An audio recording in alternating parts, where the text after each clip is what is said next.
What's up, everyone? This is Niyi Adewale, host of the Ekabo Home Financial Freedom Mastermind Group.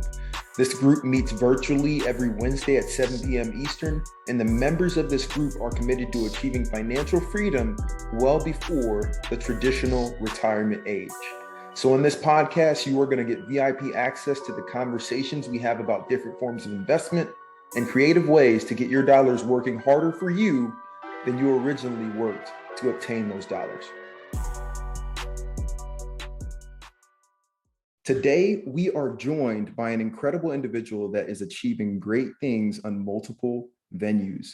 Raven Hudson is an MBA-educated business strategist at a Fortune 500 med tech company, and she's also the CEO and founder of the Shrewd Closet. Raven, thank you for joining us tonight. Thank you. I look forward to the discussion. Of course.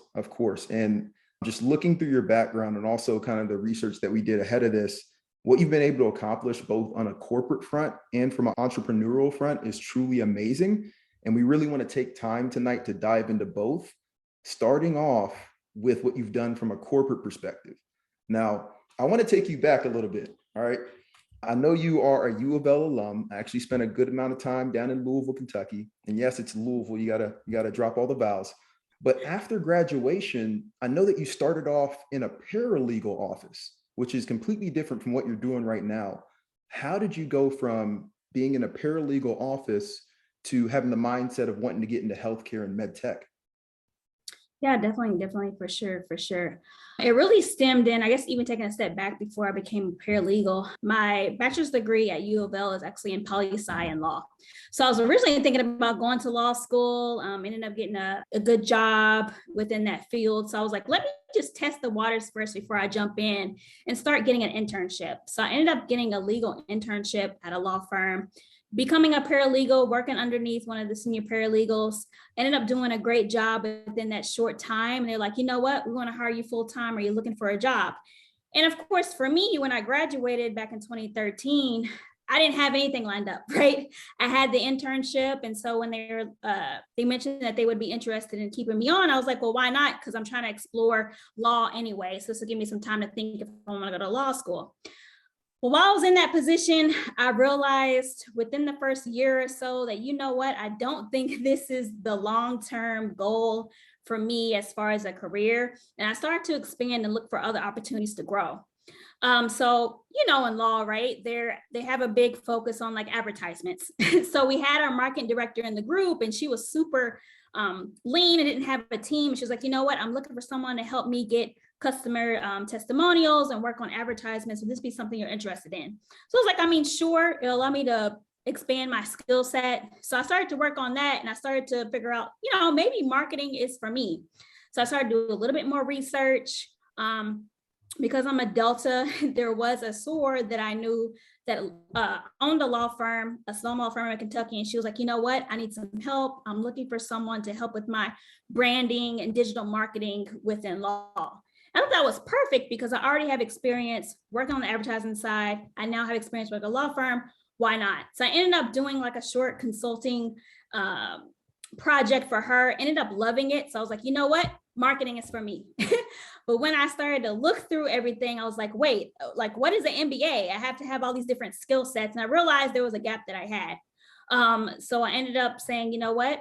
I'm going to take a leap on faith. I'm going to apply to grad school, get my MBA in hopes of joining healthcare, and pretty much the rest is history. That is amazing. And I don't want to, you mentioned a lot here. I really want to dive into a couple of things. One, we can't skip over the fact that you're a Delta. All right. We got to give a shout out to all the Deltas out there. But two, what you mentioned earlier is what I talk to a lot of people about. There's so many people that are like, hey, I don't know if this career is for me, whatever they're doing, and they want to jump ship to something else.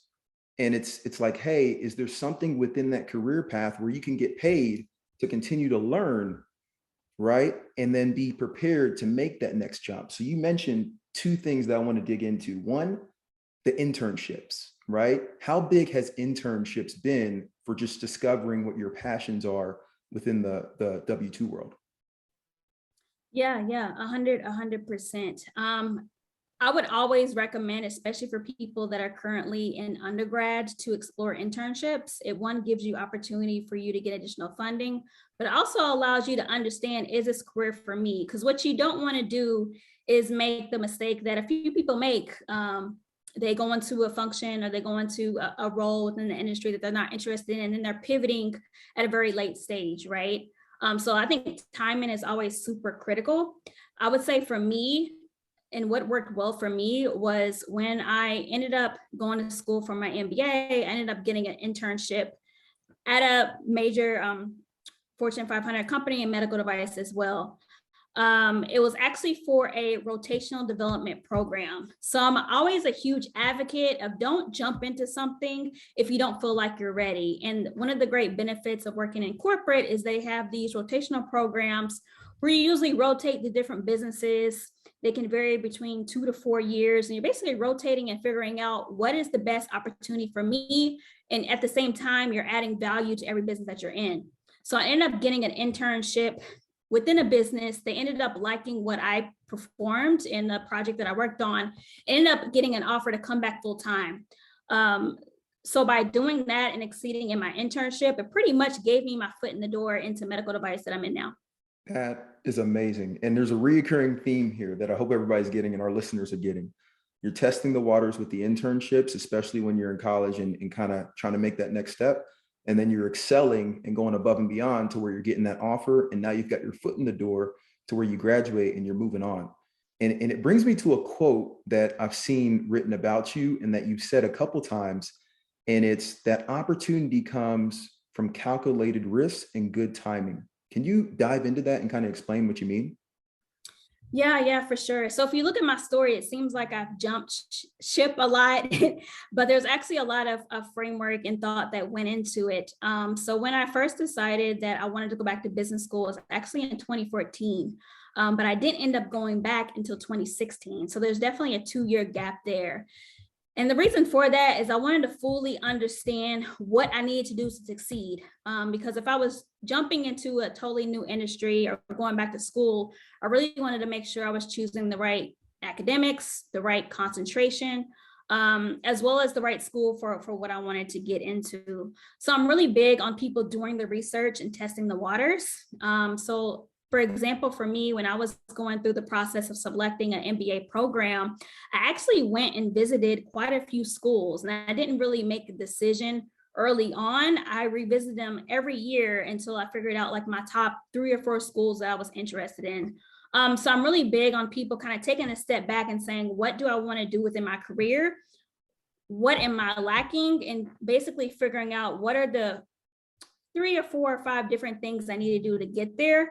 So that's really what I meant when I said like calculated risk versus just kind of jumping ship. Sometimes it works for people. Sometimes they're able to just relocate somewhere and it all works out.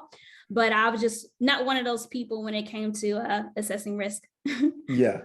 And I'm not either, right? I think I've mentioned in a couple of the previous episodes, I'm still working a full-time W-2 while building up the real estate portfolio. And a lot of members that join this group are doing the same thing. We're all trying to figure out how to continue to build up that side hustle so we can be financially free.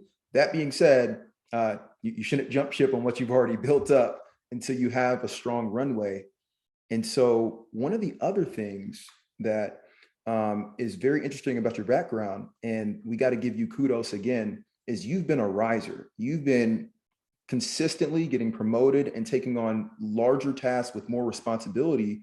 And over the past 5 years, I'm just going to read a little bit of what you've done. You've been able to go from a leadership development program to marketing manager to a global senior product specialist to a senior strategic planning associate to now a strategy manager in 5 years, when typically it would take somebody at least 2 years just to make one of those jumps. 2 questions. One, how have you been able to successfully navigate that corporate world? And then I'll ask the other one after, but how are you successfully navigating this corporate world to make those moves up? Yeah, so I mentioned a big fact of taking calculated risk.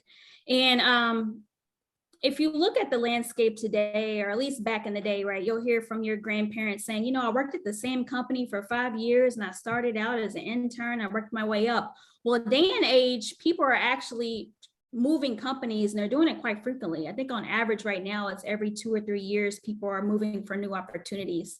So I'm a huge advocate, and I'm going to go into a quote by one of the people that I look up to. Her name is Carla Harris. She always mentions, don't let fear get in the way of your success equation.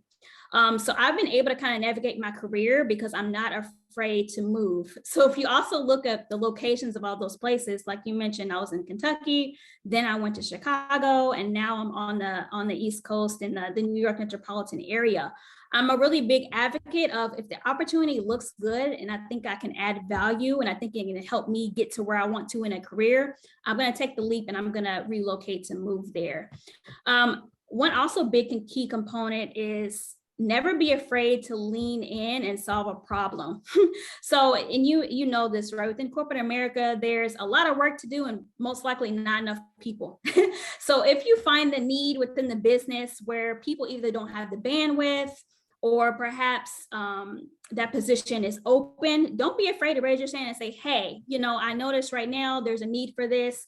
I would love to work on this for a couple of months just to build my skill set and help the business. And then if it ends up working out, I can either transition it to the person that's going to take it over, or maybe I can just finish it. So always feel free to raise your hand, because when it comes down to promotions, they're going to look down the list of all the people within the business, going to be like, you know what, Raven, she's a problem solver. She goes after needs within the business, and she goes kind of above beyond her role. And I think that's what's really allowed me to kind of navigate the process within the past 5 years. Huge, huge. And what you mentioned is not only true in the corporate world, but in the entrepreneurial world. At the end of the day, there's problems in the world, both in corporate and just in entrepreneurial world, that you need to solve. And if you're able to help solve that issue for somebody else, you can advance quickly. And it does give you some negotiating power, right? When you're starting to talk about things around salary. And I know you've got some tips for negotiating salary. Would you mind sharing that with the people on the line and the listeners? Yeah, so the first one is document. I have an email list right now. Let's say I can do something small, like help someone with the presentation or help walk someone through a problem that they're having within the business. If they write you, especially if it's a senior leader and they're saying, hey, you added great value to me, or this is the impact that you made, save that. Because when it comes down to your annual review or your mid-year review, you're able to pull up and say, hey, just to let you know, senior director of XYZ shared with me, this is the impact I made on the business. So definitely document and hold on to things, because you want to keep, I call it a purse of all the good things you worked on. The key to getting promoted is not always the time you've been in the role, but it's also the impact you made on other people. So always feel free, if you're not getting that feedback, to just reach out to the person you helped and saying, hey, I noticed I helped you on that project. Can you just kind of walk me through what happened? Do you think I did a good job? Is there any feedback you can provide? Because you can bring that into your conversation with your manager, and you can start to talk about salary. So that's one of the really key components that I would recommend that people do, is just really making sure you're documenting all the great work and you're constantly asking for feedback, especially if they may be more senior than you in the process. Absolutely. And these are solid tips that I actually utilize throughout my career. I actually have a folder. If you look at my inbox, one is for external feedback, one's internal feedback. Anytime something good comes through, I just plug it away. And then when I go to an interview process, a lot of people send an email to you and say, hey, can you write me a recommendation? You don't know what the relationship's going to be like at that time, or if that person even has the time to do it, and you're in time for you to have the interview. And so I like looking at those folders, pulling a piece, and using those as my recommendation. So I love the advice, and it's helped me out as well. And we could spend the rest of this time talking about your corporate journey and these major tips that you have. But what we like talking about on this Financial Freedom Mastermind podcast is success within your W-2, but what you're doing outside of that to ensure that you have legacy and that you're able to build up income so that you're not tied to it. And so Shrewd Closet is something that you launched literally in the middle of a pandemic, right? In May, where things were uncertain. We don't know what's going on in the world. Are we going to be able to recover? You launched Shrewd Closet. And I really want to understand, what was your inspiration around that? And why did you think we needed this right now? Yeah.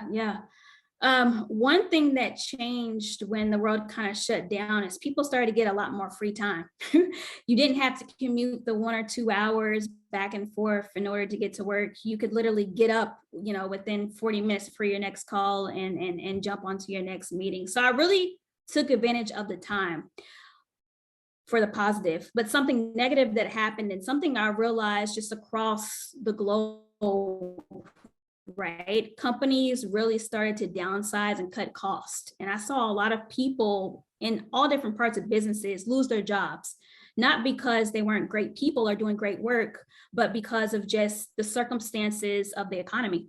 So that's when I kind of realized in the back of my head, I'm like, you know what? I know I'm doing a good job. I know I'm exceeding corporate America, but I really can't put all my eggs in one basket. So I started to think about all these key things or all these ideas that I had in the past, but I've always kind of pushed them off and said, oh, I don't have time to start a business. I'm trying to become, this corporate executive. But when the pandemic happened, I just realized, you know what? Take a leap on faith, figure it out, as I said, take a risk. It's going to work if you put a lot of work into it. So I ended up creating something called Shrewd Closet. So for people that don't know what shrewd means, it really just means you're smart, you're intelligent. A lot of times it's used to describe a business person, right, of that nature. But I created it because I saw a need within the market when it came to attire for women when it comes to corporate America. I'm a big advocate on being unique, even within the office. So I'm a big person that likes to have, powerful blazers, maybe powerful pants. Not something that's too loud, but something that just makes me stand out. And that's kind of like a reputation that I started to even get at work, even working remote, is that, I always dress different, but always nice. So I started to test the waters. I did a little market research with a small group of ladies that I knew. And I was like, hey, here's some styles that I'm thinking about. Do you see a need when you're working at work to kind of dress nice, but at the same time, it's unique, it makes you feel comfortable? And they were like, yes, go for it. We want to buy it today. So I was like, okay, cool. I did some research. I ended up buying a website, building that up from the ground up. And, the rest is pretty much history. And that's amazing, right? To be able to take all that was negative in the world and only be able and focus in on the positive piece, which is that, hey, you're working from home now. You don't have that commute. You can use some of that creative energy and really looking ahead to say, what do I want my life to look like 20 years down the road? Do I want to have a little more control, or do I want to have, still be tied to, at the end of the day, a business decision?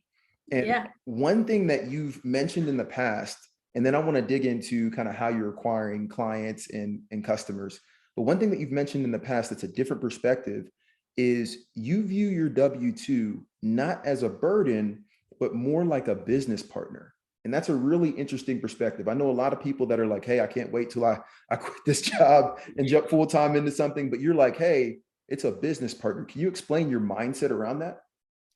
Yeah. So I am proud to say I've been able to kind of cash fund my business. So when I say that I see as my corporate job or my 9-to-5 as my business partner, is I'm taking the additional funds that I have left over that I might ended up back in the day buying a new purse or something else nice. I'm now putting it into my business, into advertising, into marketing collateral or inventory. So I'm always a huge advocate of don't quit your job until you feel like you've made as much money as what you would make with your 9-to-5, at least, because you want to be able to cover your bills, live the life that you've always lived. So I'm always really big on just making sure that you juggle both at the same time. I would say for me, I'm a huge advocate of still navigating through corporate America. So I don't necessarily kind of ever see myself fully converting away, but I do see myself building a business where I can start hiring staff, right? So I've been starting to research, what does it mean when I hire a contractor versus bringing someone on payroll? And what does that mean? Because I would love to have someone help me, especially when it comes to the marketing aspects, because, with social media, things move so fast. If you're not online all the time, you're going to miss out on some trends. And if you're working corporate or 9 to 5, you don't really have time to be on the internet as much because you have to deal with your daily duties. So I'm a really big advocate of, leveraging your 9 to 5 or your day job to fund your side business until you feel like, one, you want to take that leap and be 100% entrepreneur, or two, you want to be dual and you just kind of want to run both and eventually build a team where you could still be that CEO, but then you have a lot of other people working for you. I love that. I love that. And it's really, just like you said, working both until you have to make a decision, right? Build it up enough to where it's like, hey, I can't keep doing both. I've got to choose one. And in the age that we live today, there's so much technology that you can leverage in other people that eventually you could, as you said, become that CEO and really have other people handling the different aspects of the business. The one thing that you talked about a little bit, and I want to dive into, is the marketing aspect. So you did some market research early on, but after you launch, now it's real, right? You're putting money is going out, you're spending on ads, things of that nature. How were you marketing and how are you getting the word out to new customers about Shrewd Closet? Yeah. So I am proud to say that although we are based out in Connecticut, so far I've had customers in about 15 states in the US. And a big factor for that is actually leveraging social media, primarily with advertisements. So it did take me a while to understand how to navigate Facebook ads, but I think they're a huge opportunity that you can touch base with people that you wouldn't normally see if you were stationed in just one particular state or one particular city. And what I like about Facebook advertisements is that just for $5 a day, you can touch numerous customers, right? But what I would want to say, and a lot of people think that if I just throw money at something, it solves the problem. It really doesn't. So when you do advertisements, you really have to understand what are the customers that you want to target and find that niche segment. You see a lot of different people that do very well finding that niche and then expanding. So for example, for Shrewd Closet, I'm targeting women that work either in or out of the office that have to dress semi-professional or post happy hour, right? I'm not targeting a large base of just any type of clothes. I'm really segmented and I'm building on that niche. So a lot of my content is centered around the working woman, whether they're working inside or outside the office, whether they're 9 to 5 or entrepreneurship. And that is my focus. So all of my advertisements, I'm thinking about what challenges are working women going through where they want to be able to transition their wardrobe from work to the next meeting that they may have after. Like that's really figuring out what is the value prop for your niche customer base and really just diving deep on that before expanding. That is huge, right? The riches are in the niches. And I'm more real estate focused, but anybody that's getting started, and when I got started, I was highly focused on small multifamily. This is what I'm going to go after. And after a while, you start to have almost a sixth sense on what would work and what that customer base or what that clientele would look like. And so it kind of helps you continue to grow, which is awesome. And I love the tips on the Facebook marketing. Now around inventory, I know what businesses like this, right? You have to manage sometimes a large supply of inventory. How are you handling that and getting product to customers while you're working a full-time W-2? Yeah, I would say this is definitely something I'm still learning. And I've started to do a lot of YouTube searches for people that have worked in retail. So I don't have retail experience. And I feel like that is probably an area that I really want to double click on because we see it today. If you go inside a store, you may see something full price. You come back a month later, it's 15%. You come back 2 months later, it's 50%. Well, what they're doing is really fleshing out inventory because this day and age, people are always going after what's new. So I'm learning more and more that it's all about new drops. So moving forward, instead of dropping a full collection of 10 items, what I might do is say, hey, every month or every 2 weeks, I'm going to drop a new piece. People like to just buy what's new and they want to buy it immediately. So being able to kind of understand the trends, and either if you've worked in retail or you may have a family member that worked in retail, I encourage you to sit down and just talk with them about how do people go about switching for the seasons.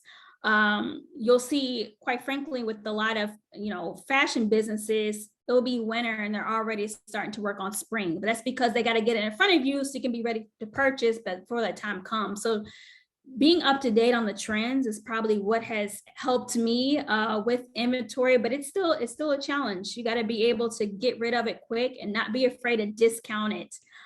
Is probably a huge thing that I've learned over the years is, you gotta sell it. You got to get rid of it. You got to discount it, and don't be afraid to take that margin cut, because you can use that revenue to buy, new pieces for your collections. Absolutely. Absolutely. And this is, game-changing advice, because we do have people on the call right now that are looking to get into similar businesses. And so I know when we do kick it to the group, they're going to have questions, and we'll do that in a little bit. But I have just a few more that wanted to go through. One, I've seen in some of your posts that you mentioned this thing, debt-free by 33. What are you talking about there, and why is this important to you? Yes. And I created that hashtag because it motivates me every day. So like everyone else in the world, I do have student loan debt. A lot of it was gathered from my graduate degree. But instead of me just kind of loathing in it and saying, you know what, forget the student loans, I'm never paying those, I was like, you know what, I'm going to address it head on. So I started to use a lot of like debt-free calculators. You can literally Google some and they would pop up. And I was like, hey, if I'm trying to pay off my student loans by 5 years, what does that plan really look like? And I started to really back into it, because here's what's critical for me, and what some people understand, some people don't. I want to get to the point in life where I'm not working because I have debt. I'm working whatever job because I want to. It's a different type of freedom when you can leave a job because you're like, you know what, I don't have any debt. I don't have to stay here because I have, a high mortgage or high student loan debt. I can leave and go do something else that may be less money, but it's my passion. So for me, I created Debt Free by 33, which I've actually been working on for about 4 years now. But my goal was to be debt free by the age of 33. And right now I am on track. I don't have any consumer debt. All of my debt right now is just student loans. That is awesome. Congrats. We are rooting for you. And just from the sounds of it, I have no doubt that you're going to reach that. And it's true. There's a different kind of freedom that comes when you're able to go into the workplace and really even be able to speak your mind, right? Because if you do have to depend on what some would call the quote unquote golden handcuffs, that salary, it kind of restricts even what you would say in a setting, right? You may pull back and not give a full opinion because you're like, hey, let's keep working this thing along. But once you get financially free, then you're truly able to be free, which is awesome. And the last two things that I wanted to get to before kicking it over to the group is this year, I know you've mostly been doing with Shrewd Closet physical products, right? But in 2022, you actually expanded the line into digital products. Would you mind talking about what you launched earlier this year? Yeah. So as I've been navigating my career, some questions that I always get from people is like, Raven, what books do you read? Or Raven, how did you navigate career? Do you have any tips on how you can do X, Y, Z? And I was like, hey, maybe there is a need here for some form of digital education. And what I really like about digital education is it's not tangible, right? I can spend time, allocate a couple hours, create one document or one file, and that can be shared, infinity. Versus if I have 10 blazers, after those 10 blazers, I'm going to have to re-up and buy some more. So I expanded it. It was more of like a pilot to see if I could get people interested in digital services, but it's basically a book list. So every year I try to make one particular goal for myself. And I told myself for 22, I wanted to level up. And level up is not just from a career perspective, but it's personal, it's relationships, it's personal branding. So what I ultimately did on my own was like, you know what? every month, I'm gonna read a book, and it's gonna be centered on leveling up, whatever those key areas are. And as I started to share this with like my friends and I posted on social media, they were like, well, what books are you reading? And I was like, maybe I should start compiling a list. And it just, a light bulb kind of went off, and I was like, hey, I can just create a digital book list, super cheap. It's only $1, right? But I really want other people to feel like they can level up their career too, and be able to leverage and read and educate. And maybe perhaps we can start talking about it. So maybe I can start doing like lives on kind of what we've learned in the book. Maybe we can do different types of like book clubs. So I started to create a digital ebook list called 22 Books to Level Up in 2022. And it's basically a book list of 22 books across all the areas that just shared, and just, helps people elevate themselves. My target base is women, but definitely for the fellas, I'll say book has no gender. If you can get good tips as a woman, you can get tips as a man as well. So, Well, on that line, in the future, I know maybe not right now, but you're expanding other products. Is there going to be a Shrewd men's line in the future? And can I get some of the early product? let's do some market research. You could be one of my one-on-one interviews to figure out what your needs are. Fair enough. Fair enough. Last question from me before kicking it to the group. What can this mastermind group and or the listeners do for you in 2022? What are some goals that we could help you with in this year? Yeah.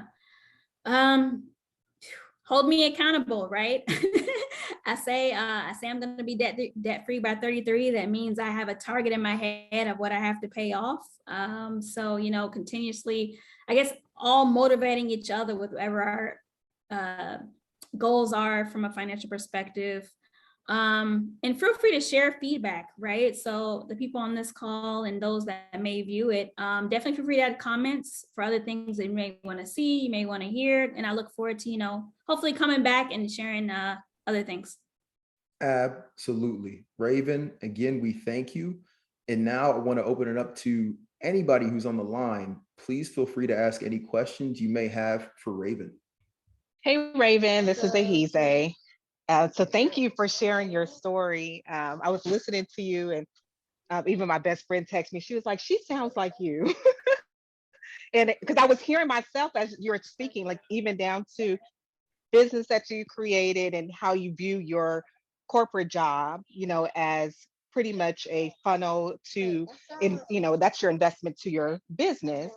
And I'm kind of in the same boat as you, and I just kind of wanted to get your thoughts. So like I have a travel business, and I create apparel. So I do t-shirts and mugs and all kind of stuff. But and I pretty much started the one of the businesses with the t-shirts during the pandemic, because with the extra time, and it was helping me with my self-care and all of that. And people start saying, oh, I like that, I want that.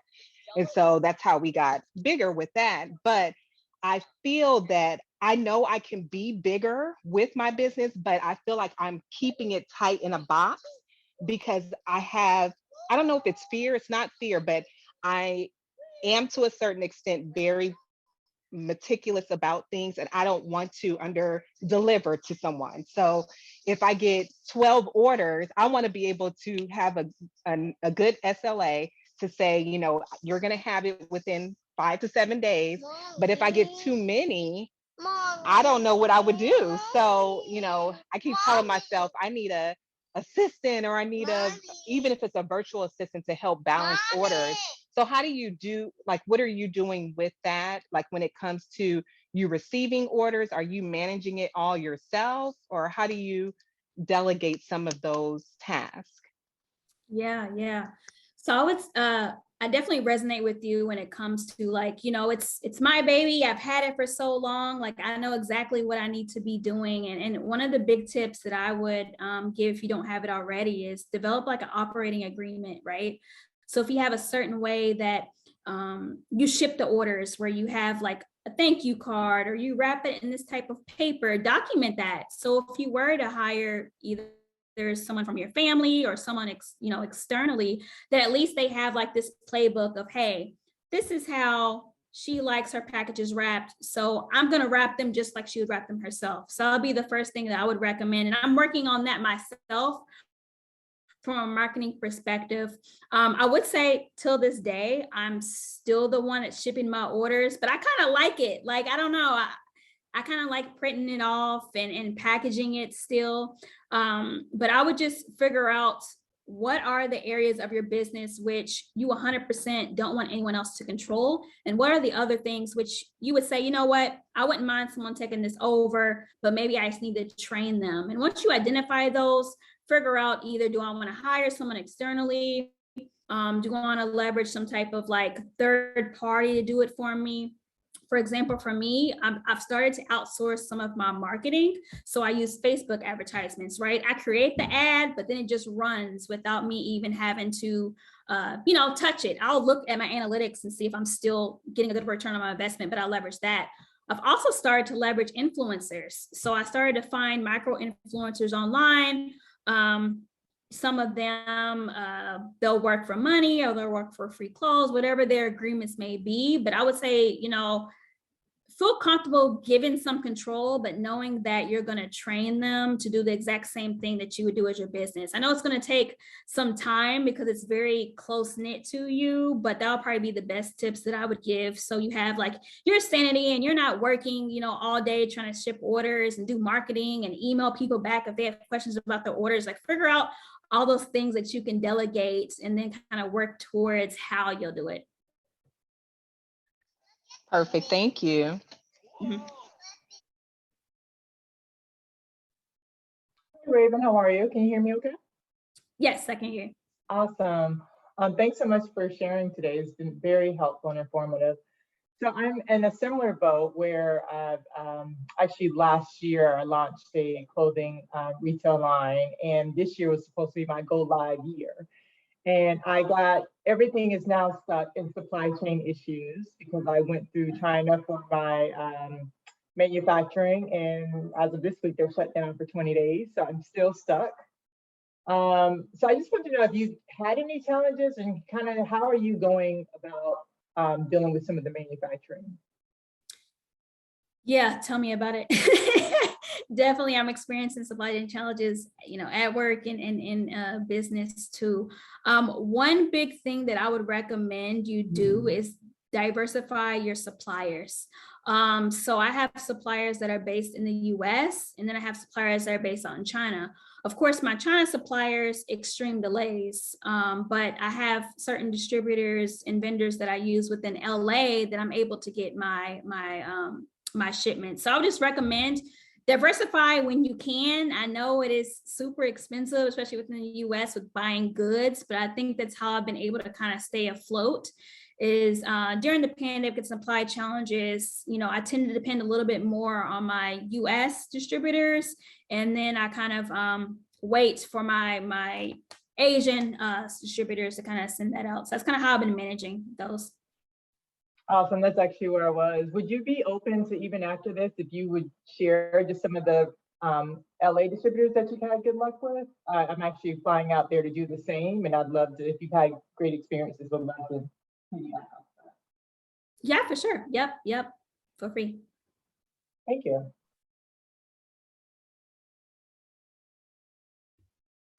Any other questions or comments for Raven?